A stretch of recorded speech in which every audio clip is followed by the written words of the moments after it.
केंद्र सरकार को आभास भी नहीं है, न सर्वे किया है, न तथ्यों को ज्ञान संज्ञान लेने का प्रयत्न किया है कि ऐसी वर्ग की संख्या क्या है प्रवासी मजदूरों की स्टेट ए से जो स्टेट बी में जाना चाहते हैं। मैं आपको कुछ उदाहरण दूं, प्रकाशित है ये सब उदाहरण आंकड़े, लेकिन केंद्र सरकार को इसका कोई आभास नहीं लगता मुझे। उत्तर प्रदेश और बिहार से सिर्फ जो आना चाहते हैं इन दो प्रदेशों में लगभग 42 लाख लोग हैं, कहीं से भी इन दो प्रदेशों में। मैं लगभग बोल रहा हूं, ये ऊपर नीचे तो होगा ही निश्चित रूप से। बिहार ये अंदाजा लगाता है कि सिर्फ महाराष्ट्र और तमिलनाडु से 25 से 27 लाख आना चाहते हैं। तमिलनाडु याद रहे कितना पास है कितना दूर है बिहार से। तीसरा मेरा खुद का प्रदेश राजस्थान, वहां से लगभग 3 लाख या 2.8 लाख लोग बाहर हैं जो राजस्थान आना चाहते हैं। गुजरात से उत्तर प्रदेश, बिहार, उड़ीसा, पश्चिम बंगाल जो 4 बड़े प्रदेश हैं, वहां के अंदाजा लगाया जाता है 7 से 9 या 10 लाख लोग वापस जाना चाहते हैं। असम ने अंदाजा लगाया है 1.5 लाख वापस आना चाहते हैं। उड़ीसा के मुख्यमंत्री ने कोई आंकड़ा दिया था कि लगभग 6 या 7 लाख लोग वापस आना चाहते हैं। और इसकी पुष्टि एक बड़े छोटी बात से होती है। अभी 1-2 दिन पहले जब हेल्पलाइन खोली गई, 27 अप्रैल को शायद ये आंकड़ा है, एक दिन में जो उत्तर प्रदेश की हेल्पलाइन है उसमें 1 लाख कॉल आए। हेल्पलाइन की बात कर रहा हूं मैं, लोगों की बात नहीं कर रहा हूं। इसके अलावा मेरे पास आंकड़े और है, मैं आपको वो नहीं देना चाहता, मेरा अंतर के लिए लिखित आपको आ जाएंगे। 4 लाख हैं केरला में जो वापस जाना चाहते हैं। दिल्ली में बहुत बड़ा फिगर है, 10 लाख से ज्यादा, इत्यादि इत्यादि। तो इसकी समझ, इसका अनुमान, इसकी साइज, इसकी बाउंड्री क्या केंद्र सरकार को मालूम है? मैं 4 लगा रहा हूं कि बिल्कुल नहीं, और प्रयत्न भी नहीं किया। ये आदेश का मतलब क्या कि सिर्फ बसेस में जा सकते हैं?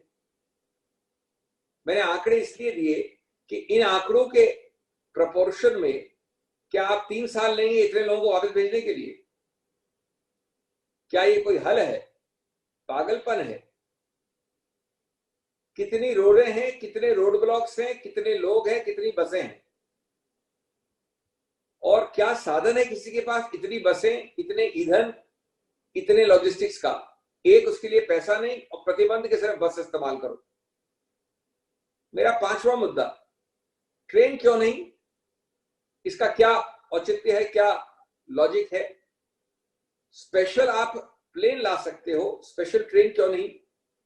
आप विभिन्न ट्रेन चलाइए, सोशल डिस्टेंसिंग नॉर्म बड़ा आसान है ट्रेन में रखना, उसमें खाने का प्रबंध हो, और इतने सैकड़ों लोगों के लिए ट्रेन से बेहतर जो स्पेशल होंगी, जो पॉइंट ए से पॉइंट बी जाएंगी, उसका क्या औचित्य हो सकता है मना करने के?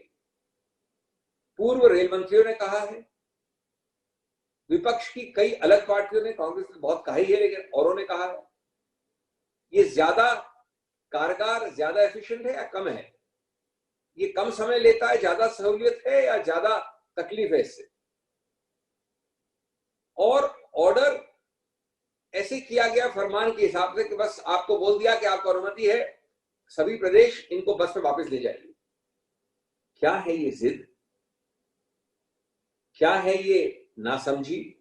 क्या है ये मूर्खता? या क्या है ये अवहेलना? मैं नहीं जानता।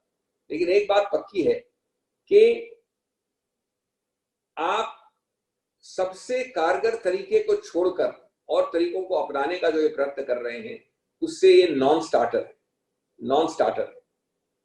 और मैंने आपको प्लेन्स, विशेष प्लेन्स का उदाहरण दिया। कम से कम विशेष प्लेन्स तो न्यूनतम मांग है, उसका कोई औचित्य नहीं, कोई लॉजिक नहीं। इसलिए मैंने कहा कि नासमझी में प्रकाशित किया हुआ दस्तावेज जो मानव अधिकार के बिंदु से देखें कि खाएंगे क्या, पिएंगे कहाँ, रहेंगे कहाँ, सोएंगे कहाँ, उठेंगे बैठेंगे कहाँ, ये जितने भी हाइजीन के आपने नॉर्म बनाए उनको पालन कैसे करें? आपको अभी 2 दिन में प्रकाशित है, और इसकी कई डिटेल्स है, मैं आपको जानना नहीं चाहता। और एक आरबीआई के द्वारा स्थापित इंस्टीट्यूट है, इंस्टीट्यूट ऑफ डेवलपमेंट रिसर्च, उसने प्रकाशित किया है कि पिछले 40 दिन या लगभग जो भी लॉकडाउन का पीरियड रहा है, उसमें औसतन 20% महंगाई बढ़ गई है। 20% मेरे पास आंकड़े हैं। सिर्फ दाल लें तो 6 से 9% बढ़ी है। सिर्फ पोटेटोज यानी आलू को लें तो 15%, टमाटर को लें तो 28%, इसलिए औसतन मैंने कहा 20%। बाकी हमारे पास डिटेल फिगर्स है। तो एक तरफ ये हो रहा है, एक तरफ आप सेंट्रल विस्टा के 20,000 करोड़ को एक पैसा कम नहीं करना चाहते, एक तरफ आप बुलेट ट्रेन के 1.1 लाख करोड़ का एक पैसा कम नहीं करना चाहते। प्रकाशित सूत्रों के अनुसार आप तैयार हैं शायद हमारे राष्ट्रीय डिफेंस बजट को 40,000 करोड़ से कम करने के लिए। एक ऐसी सरकार जो राष्ट्रवाद की दुहाई और सबक हमको हर दिन सिखाना चाहती है, और यहां पर ये महंगाई बढ़ रही है। प्रवासियों के लिए कोई इंजेक्शन नहीं, फिस्कल कोई समर्थन नहीं प्रदेशों को। तो ये किस प्रकार की लॉजिक है, हमें समझ नहीं आया। तो शुरुआत करें अगर दोस्तों हम 29 अप्रैल वाले दस्तावेज से, शाम को जो आया, उसमें इतना अजीबोगरीब दस्तावेज है कि उसमें लिखा है कि ट्रांसपोर्ट अनुमति दी गई है। कहा आदेश नहीं है, अनुमति है कि प्रवासी श्रमिक जा सकते हैं वापस। दूसरा आदेश है कि जाएं तो सिर्फ बस से जाएं। तीसरा आदेश है कि भेजने वाला प्रदेश और रिसीव करने वाला प्रदेश तथ्यों का आदान प्रदान करें, नोडल ऑफिसर रखें, बातचीत करें, विचार विमर्श करें, जैसे कोई बताने वाली बात हो। और चौथा है कि वहां जिस प्रदेश से जा रहे हैं दूसरे प्रदेश में पहुंचने के बाद स्क्रीनिंग हो। तो मैं आपको दिखाना चाहता हूं कि ये किस प्रकार से एक तुगलकी सा फरमान है, एक अनजाने में नासमझी के साथ निकाला हुआ दस्तावेज, और उसके साथ साथ आज के स्थिति में एक क्रूर मजाक है, एक अपमानजनक तमाशा कहूंगा मैं विनम्रता के साथ इस वर्ग के विषय में। गृह मंत्रालय का फरमान एक कैसी मजाक है, कैसी परिभाषा है, ये आप इस सरकार के अप्रोच को दर्शाता है, परिलक्षित करता है।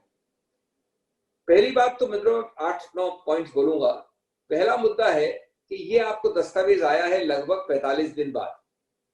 तो 45 दिन बाद आप आशा करेंगे कि खोदा पहाड़ तो कम से कम छोटा कोई जानवर तो निकले। यहां तो चूहा भी नहीं निकला है इस दस्तावेज के अंदर। नंबर 2, इस दस्तावेज में केंद्र सरकार की तरफ से जो बेचारा प्रवासी श्रमिक करे, जो प्रदेश जो अभी से चकनाचूर हो गया आर्थिक रूप से, वो करे, उसको छोड़िए। लेकिन केंद्र सरकार क्या करेगा उसमें एक लाइन, एक शब्द नहीं है। तो फरमान तुगलकी फरमान इसलिए मैं कह रहा हूं कि मैं क्या करूंगा केंद्र सरकार की हैसियत से, जीरो। अगर आपको हमारे वीडियोस पसंद आए तो प्लीज लाइक करें, सब्सक्राइब करें और शेयर करें।